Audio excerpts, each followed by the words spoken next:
자, 제과 반죽은 어떻게 나눠지는지 제법에 대해서 지금부터 알아보도록 할게요. 자, 제과 반죽은 크게 거품형 반죽, 그리고 반죽형 반죽 두 가지로 양대 300으로 나눠지게 됩니다. 자, 거품형 반죽은 계란이 주가 되는 반죽을 얘기를 하는 것이고요. 반죽형 반죽은 밀가루가 주가 되는 반죽입니다. 그래서 계란은 거품기로 계속 휘저었을 때 부피가 증가하게 되죠. 그런데 밀가루는 거품기로 저었다고 해서 부피가 늘어나거나 하지 않습니다. 그래서 거품형 반죽은 부피가 굉장히 큰 반죽이에요. 반면에 반죽형 반죽은 부피가 작은 반죽이죠. 부피가 작기 때문에 부피를 키우기 위해서 일부러 화학 팽창제를 사용하여서 부피 팽창을 유도하게 됩니다. 그래서 화학 팽창제를 사용한다, 얘는 사용하지 않는다. 부피가 크니까 처음부터 부피가 크니까 얘는 그럴 필요가 없는 거죠. 자, 부피가 크다라고 하는 거는 이제 여러분들이 제과 반죽을 하게 되면 비중이라는 걸 배우거든요.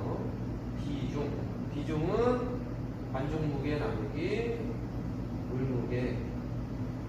자, 물 무게는 세상 어디를 가도 쟀을 때는 그 물에 해당되는 무게가 절대 변함이 없습니다. 그런데 반죽은 거품형 반죽이냐 반죽형 반죽이냐에 따라서 일정한 부피 안에 들어가는 반죽 무게가 변할 수가 있죠. 그래서 반죽 무게는 수시로 변할 수 있다. 하지만 물은 변함이 없다. 그래서 물이 기준이 되는 거고요. 무게를 비교하는 것이 바로 비중이라고 보시면 되겠죠. 자, 반대로 거품형 반죽은 거품이 많기 때문에 반죽 무게가 중간으로 볼게요. 반죽 무게가 거품형 반죽은 가볍다라고 볼 수 있겠죠. 거품이 많으니까. 그리고 반죽형 반죽은 반죽 무게가 무겁다라고 보는 거죠.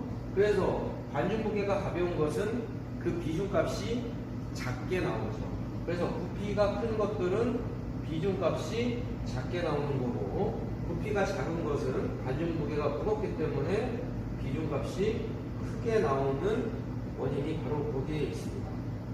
자, 그리고 부피가 큰 제품들은, 또 부피가 작은 제품들은 도대체 오븐에 구울 때 어떻게 구워야 될 것인가, 요거를 제과제빵 제과 용어에서 언더 베이킹, 오버 베이킹이라고 나누어지게 됩니다. 자, 거품형 반죽은 부피가 크다고 그랬죠. 자, 부피가 큰 제품들은 어떻게 구워야 됩니까? 오버 베이킹으로 구워야 됩니다. 그리고 부피가 작은 것들은 언더 베이킹으로 구워야 맞습니다. 자, 그 차이를 잠깐 설명드리면 이렇습니다. 부피가 작고 부피가 큰 제품이 있어요. 자, 온도를 기준으로 했을 때 부피가 작은 것은 센 온도로, 높은 온도로 구우면 금방 익겠죠. 그런데 부피가 큰 것은 높은 온도로 굽다 보면 겉에는 타지만 속 부분이 익질 않습니다. 그래서 부피가 큰 것들은 낮은 온도로 오랜 시간, 장시간 구워야 되는 거죠. 자, 그래서 이 오버베이킹, 언더베이킹의 의미를 부피가 크고 작고보다는 어떤 시간적인 개념에서 장시간 굽는다, 오버됐다, 그리고 단시간 굽는다, 짧게 굽는다, 언더다 라고 생각하시면 여러분이 이해가 빠르실 거라고 생각을 합니다. 자, 이렇게 이제 거품형 반죽과 반죽형 반죽의 어떤 차이점, 그리고 특징들 좀 저희가 살펴봤고요. 그 종류에는 뭐가 있는지 지금부터 그 종류에 대해서 알아보도록 하겠습니다. 거품형 반죽은 첫 번째 공리법이 있습니다. 그리고 연리법이 있고요. 이 두 가지가 있어요. 자, 그런데 계란이 주가 되기 때문에 계란을 노른자 흰자를 같이 전란이라고 하는데 노른자 흰자를 같이 사용하는 거냐, 아니면 따로따로 나누어서 사용하느냐 이 차이가 있거든요. 자, 같이 사용하는 데 있어서 계란을 사용함에 있어서 설탕과 소금, 물엿 같은 걸 같이 집어넣을 때 거품을 내죠. 그럴 때 설탕 사용량이 많으면 설탕이 계란의 수분에 의해서 잘 녹아야 되는데 녹질 않죠.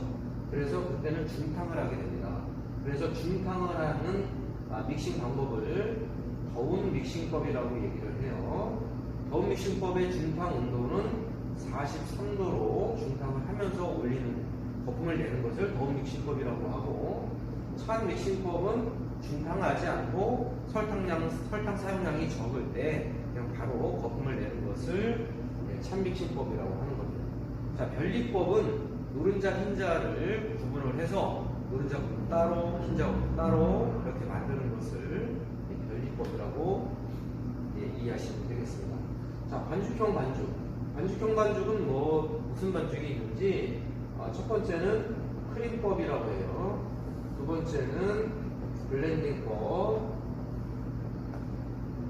세 번째는 설탕물법. 네 번째는 단단계법이었습니다. 자, 크림법은 말 그대로 크림이라고 하는 것은 고체형 유지가 공기를 포집해줘서 부드럽게 변하고 공기가 포집되어서 부피가 팽창이 된 이런 상태를 우리가 크림이라고 하죠. 자, 그래서 크림법을 설명할 때는 보통 일반적으로 설탕 플러스 유지 이런 말이 나오게 돼요. 예, 그리고 이 크림법을 사용하는 목적이 무엇이냐? 바로 부피를 우선시하고자 할 때 크림법을 사용하게 되는 거죠. 블렌딩법은 밀가루의 유지를 피복시켜서 밀가루 입자 하나하나의 유지를 감싸는 겁니다. 자, 그러면 이런 방법은 도대체 왜 사용하는 거냐? 제품의 부드러움을, 유연감이라고도 얘기합니다. 자, 부드러움을 우선시하고자 할 때 블렌딩법을 사용하고요. 설탕물법은 내가 사용할 설탕을 설탕의 반을 물에다가 먼저 녹여서 사용하는 방법이에요. 네, 그러면 어떤 효과가 있냐면 제품의 색깔이 곱게 됩니다. 그래서 대량 양산 체제에서 보통 이 설탕물법을 많이 사용한다라고 보시면 될 것 같고요. 단단계법은 어떨까요? 단단계법은 모든 재료를 한꺼번에 믹서기에 집어넣고 반죽을 굴리는 겁니다. 그래서 노동력과 시간이 절약되죠. 가끔 단단계법을 설명할 때 재료가 절약된다 이런 말을 하거든요. 예, 그건 아니죠. 예, 노동력과 시간이 절약이 되는. 왜요? 한꺼번에 집어넣고 돌리니까. 따로따로 노른자를 나눈다거나 아니면 순서에 입각해서 돌린다거나 그런 게 없이 모든 재료를 집어넣고 돌리는 거니까 단단계법은 그런 장점이 있습니다. 자, 크림법, 블렌딩법, 설탕물법, 단단계법이 있어요. 자, 그러면 하나, 둘, 셋, 넷, 다섯, 여섯 가지인데 왜 일곱 가지라고 그랬죠? 예, 한 가지는요, 소형 반죽과 반죽형 반죽을 합친 겁니다. 그 합친 것을 뭐라고 그러냐면 시폰형 반죽이라고 얘기해요. 시폰형 반죽은 거품형 반죽과 반죽형 반죽을 서로 섞어서 만들어낸 거고요. 예, 시폰형 반죽은 시폰법이라는 게 있습니다. 그래서 이 시폰법은 바로 시폰법으로 만드는 것이 바로 시폰 케이크라고 보시면 되죠. 자, 이렇게 해서 제과일본의 반죽법 7가지에 대해서 여러분과 같이 한번 알아봤습니다.